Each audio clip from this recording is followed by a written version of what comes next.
नमस्कार, मी संस्कृती आणि आपण पाहत आहात नव मराठा।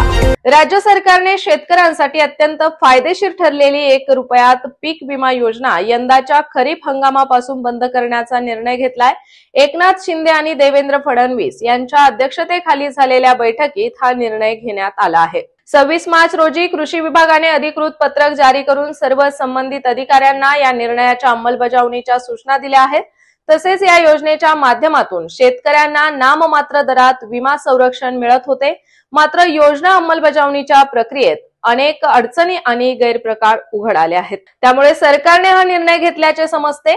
विमा कंपन्यांच्या कार्यपद्धतीवर सतत तक्रारी होत होत्या। नुकसान भरपाई मिळवण्यासाठी शेतकऱ्यांना मोठ्या अडचणींचा सामना करावा लागत होता आणि भरपाईची रक्कमही अत्यल्प दिली जात होती। राज्य शासनाने 1 रुपयात विमा सुविधा दिल्याने काही लोकांनी शासकीय आणि देवस्थान जमिनींसाठीही विमा घेतला। तसेच ऊस आणि भाजीपाल्याला कव्हर न मिळाल्याने काहींनी सोयाबीन आणि कांद्याच्या नावाखाली बनावट अर्ज दाखल करून लाभ घेतला। या सगळ्याचा परिणाम म्हणजे योजनेत गैरप्रकार आणि अपव्यय वाढला। याशिवाय राज्य सरकारने 2 वर्षांपूर्वी प्रधानमंत्री पीक विमा योजनेअंतर्गत शेतकऱ्यांचा हिस्सा स्वतः भरायचे ठरवले होते। त्यामुळे योजनेत सहभागी शेतकऱ्यांची संख्या प्रचंड वाढली। खरीपात लाभार्थी दुप्पट झाले तर रब्बीमध्ये 9 ते 10 पट वाढ झाली। परिणामी शासनावर आर्थिक भार मोठ्या प्रमाणात वाढला।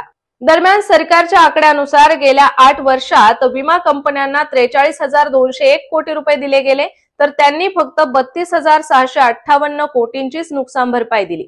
त्यामुळे कंपन्यांना 10,583 कोटी रुपयांचा नफा मिळाला।